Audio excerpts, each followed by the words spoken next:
നേർവീഥി. നേർവീഥി. നേർവീഥി. Evangelist Kunjumon Thottappally ഇപ്പോൾ ദൈവവചനം പങ്കുവയ്ക്കുന്നു. ശ്രദ്ധിച്ചാലും.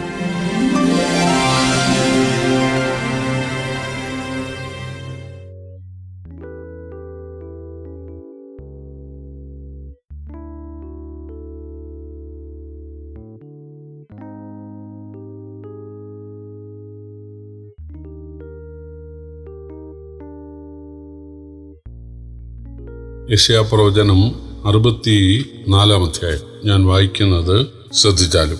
അയ്യോ, ജാതികൾ തിരുമുമ്പിൽ വിറയ്ക്കത്തക്കവണ്ണം നിന്റെ നാമത്തെ നിന്റെ വൈരികൾക്ക് വെളിപ്പെടുത്തുവാൻ തീയിൽ ചുള്ളി കത്തുന്നത് പോലെയും തീ കൊണ്ട് വെള്ളം തിളയ്ക്കുന്നത് പോലെയും മലകൾ നിന്റെ മുമ്പിൽ ഉരുകിപ്പോകത്തക്കവണ്ണം നീ ആകാശം കീറി ഇറങ്ങി വന്നെങ്കിൽ കൊള്ളായിരുന്നു. ഞങ്ങൾ വിചാരിച്ചിട്ടില്ലാത്ത ഭയങ്കര കാര്യങ്ങളെ നീ പ്രവർത്തിച്ചപ്പോൾ നീ ഇറങ്ങി വരികയും മലകൾ തിരുമുമ്പിൽ ഒരുങ്ങിപ്പോവുകയും ചെയ്തുവല്ലോ. നീയല്ലാതെ ഒരു ദൈവം തന്നെ കാത്തിരിക്കുന്നവനു വേണ്ടി പ്രവർത്തിക്കുന്നത് പണ്ട് മുതൽ ആരും കേട്ടിട്ടില്ല, ഗ്രഹിച്ചിട്ടില്ല, കണ്ണുകൊണ്ട് കണ്ടിട്ടുമില്ല. സന്തോഷിച്ച് നീതി പ്രവർത്തിക്കുന്നവരെ നീ എതിരേൽക്കുന്നു. അവർ നിന്റെ വഴികളിൽ നിന്നെ ഓർക്കുന്നു. നീ കോപിച്ചപ്പോൾ ഞങ്ങൾ പാപത്തിൽ അകപ്പെട്ടു. ഇതിൽ ഞങ്ങൾ ബഹുകാലം കഴിച്ച് ഞങ്ങൾക്ക് രക്ഷ ഉണ്ടാകുമോ? ഞങ്ങളെല്ലാവരും അശുദ്ധനെ പോലെ ആയിത്തീർന്നു. ഞങ്ങളുടെ നീതി പ്രവർത്തികൾ ഒക്കെയും കറപിരണ്ട തുണി പോലെ. ഞങ്ങളെല്ലാവരും ഇല പോലെ വാടിപ്പോകുന്നു. ഞങ്ങളുടെ അകൃത്യങ്ങൾ ഞങ്ങളെ കാറ്റുപോലെ പറപ്പിച്ചു കളയുന്നു. നിന്റെ നാമത്തെ വിളിച്ചപേക്ഷിക്കുന്നവനും നിന്നെ മുറുകെ പിടിക്കാൻ ഉത്സാഹിക്കുന്നവനും ആരുമില്ല. നിന്റെ മുഖം ഞങ്ങൾ കാണാതെ വണ്ണം നീ മറച്ചുവെച്ചു. ഞങ്ങളുടെ അകൃത്യങ്ങൾക്ക് ഞങ്ങളെ ഏൽപ്പിച്ചിരിക്കുന്നു. എങ്കിലോ യഹോവേ, നീ ഞങ്ങളുടെ പിതാവ്, ഞങ്ങൾ കളിമണ്ണും നീ ഞങ്ങളെ മെനയുന്നവനുമാകുന്നു. ഞങ്ങളെല്ലാവരും നിന്റെ കൈപ്പണിയത്രേ.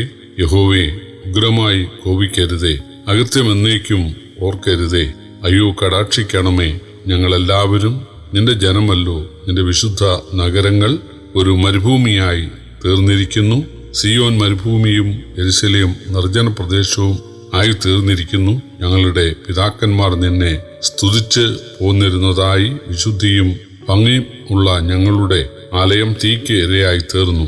ഞങ്ങൾക്ക് മനോഹരമായിരുന്നതൊക്കെയും ശൂന്യമായി കിടക്കുന്നു. യഹോവേ, നീ ഇത് കണ്ട് അടങ്ങിയിരിക്കുമോ? നീ മിണ്ടാതെ ഇരുന്ന് ഞങ്ങളെ അതികഠിനമായി ക്ലേശിപ്പിക്കുമോ? ഈ അധ്യായത്തിലെ പ്രധാന വാക്യങ്ങൾ 4, 6, 8 നീയല്ലാതെ ഒരു ദൈവം തന്നെ കാത്തിരിക്കുന്നവനു വേണ്ടി പ്രവർത്തിക്കുന്നത് പണ്ട് മുതൽ ആരും കേട്ടിട്ടില്ല, ഗ്രഹിച്ചിട്ടില്ല, കണ്ണുകൊണ്ട് കണ്ടിട്ടുമില്ല. 6 വാക്യം, ഞങ്ങളെല്ലാവരും അശുദ്ധനെ പോലെ ആയിത്തീർന്നു. ഞങ്ങളുടെ നീതി പ്രവൃത്തികളെല്ലാം കറപിരണ്ട തുണി പോലെ. ഞങ്ങളെല്ലാവരും ഇല പോലെ വാടിപ്പോകുന്നു. ഞങ്ങളുടെ അകൃത്യങ്ങൾ ഞങ്ങളെ കാറ്റുപോലെ പറപ്പിച്ചു കളയുന്നു. 8 വാക്യം, എങ്കിലോ യഹോവേ, നീ ഞങ്ങളുടെ പിതാവ്, ഞങ്ങൾ കളിമണ്ണും നീ ഞങ്ങളെ മെനയുന്നവനുമാകുന്നു. ഞങ്ങളെല്ലാവരും നിന്റെ കൈപ്പണിയത്രേ. ബാബേൽ രാജാക്കന്മാർ വന്ന് ഇസ്രായേലിനെ തോൽപ്പിച്ച് അടിമപ്പെടുത്തുകയും ദേവാലയം തീവിട്ട് നശിപ്പിക്കുകയും ചെയ്തു. അത് അവരുടെ പാപം നിമിത്തമായിരുന്നു. അതോർത്ത് ഇസ്രായേൽ പശ്ചാത്തപിക്കുന്നതാണ് 64 അധ്യായം. 50 വാക്യം പറയുന്നത്, നീ കോപിച്ചപ്പോൾ ഞങ്ങൾ പാപത്തിൽ അകപ്പെട്ടുവെന്നാണ്. മറിച്ച് ഞങ്ങൾ പാപത്തിൽ അകപ്പെട്ടപ്പോൾ നീ കോപിച്ചു എന്നല്ല. 7 വാക്യവും അതുതന്നെയാണ്. നീ ഞങ്ങളുടെ അകൃത്യങ്ങൾക്ക് ഞങ്ങളെ ഏൽപ്പിച്ചിരിക്കുന്നു. ദൈവം കോപിച്ച് ഉപേക്ഷിക്കുമ്പോഴാണ് നാം പാപത്തിൽ തുടരുന്നത്. അത് കടുത്ത ശിക്ഷയ്ക്കാണ്. ദൈവപരിജ്ഞാനം ലഭിച്ചിട്ടും പുറംതിരിയുന്നവരെ അശുദ്ധിക്കും അവമാനരാഗത്തിനും നികൃഷ്ടബുദ്ധിക്കും ഹൃദയകാഠിന്യത്തിനും ദൈവം ഏൽപ്പിച്ച് കളയുന്ന കാര്യം റോമർ 1 അധ്യായത്തിലുണ്ട്. ദൈവത്തിന്റെ ഇടപെടൽ മനസ്സിലാക്കിയിട്ടും ഹൃദയം കഠിനപ്പെടുത്തിയതിനാലാണ് ഫറവോന്റെ ഹൃദയത്തെ ദൈവം കഠിനമാക്കിയത്. റോമാലേഖനത്തിലുണ്ട്, എനിക്ക് കരുണ തോന്നണം എന്നുള്ളവനോട് കരുണ തോന്നുന്നു, അല്ലാത്തവരെ ഞാൻ കഠിനനാക്കുന്നുവെന്നാണ്.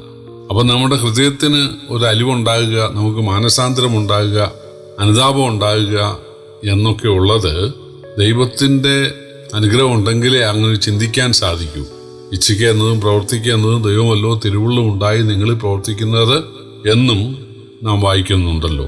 അപ്പൊ ഇവിടെ ദൈവം ഉപേക്ഷിച്ചപ്പോഴാണ്, അല്ലെങ്കിൽ ദൈവം കോപിച്ചപ്പോഴാണ് അവർ പാപത്തിൽ അകപ്പെട്ടത് എന്ന് അവർ സമ്മതിക്കുകയാണ്. ദൈവം നമ്മെ പാപത്തിൽ അകപ്പെടാതെ സൂക്ഷിക്കുന്നത് അനുഗ്രഹമാണ്. പലരുടെയും ധാരണ കുറെ കാശുണ്ടാകുന്നതും വീടുണ്ടാകുന്നതും കാറുണ്ടാകുന്നതും മക്കളുണ്ടാകുന്നതും മക്കൾ വിദേശത്തൊക്കെ പോകുന്നതും കുബേരരാകുന്നതും ഇതൊക്കെയാണ് അനുഗ്രഹമെന്നാണ് ബഹുഭൂരിപക്ഷം ആളുകളും വിചാരിക്കുന്നത്. പട്ടിണി മാറുക, രോഗം മാറുക, കടഭാരം മാറുക, ഇത്രയൊക്കെ ആയാൽ അതാണ് അനുഗ്രഹമെന്നാണ്. പക്ഷെ ഏറ്റവും വലിയ അനുഗ്രഹം പാപത്തിലകപ്പെടാതെ നമുക്ക് ജീവിക്കാൻ കഴിയുന്നതാണ്. യേശുവിന്റെ മഹാപുരോഹിത പ്രാർത്ഥനയിലെ ഒരു വാക്യം ഇവരെ ലോകത്തിൽ നിന്ന് എടുക്കണമെന്നല്ല, ദുഷ്ടൻ തൊടാതെ അവരെ കാക്കണം എന്നായിരുന്നു. മിസ്രൈമിലായിരുന്ന ഇസ്രയേലിനെ ഫറവോന്റെ പീഡയിൽ നിന്ന് വിടുവിക്കാൻ ഇറങ്ങി വന്നതുപോലെ ആകാശം ചായ്ച്ചിറങ്ങി വരാനുള്ള പ്രാർത്ഥനയാണ് ആദ്യത്തെ വാക്യങ്ങളിലുള്ളത്. സീനായിൽ ദൈവം ഇറങ്ങി വന്നപ്പോൾ ഭൂമി വിറച്ച കാര്യമാണ് മൂന്നാം വാക്യം. ഞങ്ങൾക്ക് യാതൊരു നീതിപ്രവൃത്തിയുമില്ല എന്നവർ സമ്മതിച്ചുകൊണ്ട് അവർ ദൈവത്തിന്റെ കരുണയ്ക്കായിട്ട് യാചിക്കുകയാണ്. ഇതാണ് എല്ലാ കാലത്തും ആവശ്യം. നമ്മൾ ദൈവമക്കളാണ്, യേശുവിനെ കൈക്കൊണ്ടവർ ദൈവമക്കളാണ്. എന്നാൽ പരിശുദ്ധനായ ദൈവത്തിന്റെ ആ നിലവാരം വെച്ച് നോക്കിയാൽ തീർച്ചയായിട്ടും നമ്മുടെ ചിന്തയില്, നോട്ടത്തില്, വിചാരങ്ങളില്, മനോഭാവങ്ങളിലൊക്കെ തെറ്റുകുറ്റങ്ങളുണ്ട്. അത് ഓർത്തെടുത്ത് കരുണയ്ക്കായി യാചിക്കുവാൻ നമുക്ക് സാധിക്കണം. അപ്പോഴാണ് ദൈവം നമ്മളെ കൂടുതൽ അനുഗ്രഹിക്കുന്നത്. കർത്താവ് നമ്മെ സഹായിക്കട്ടെ. കർത്താവിൻ്റെ വലിയ നാമം ഇന്ന് വന്നേക്കും വാഴ്ത്തപ്പെടുമാറാകട്ടെ.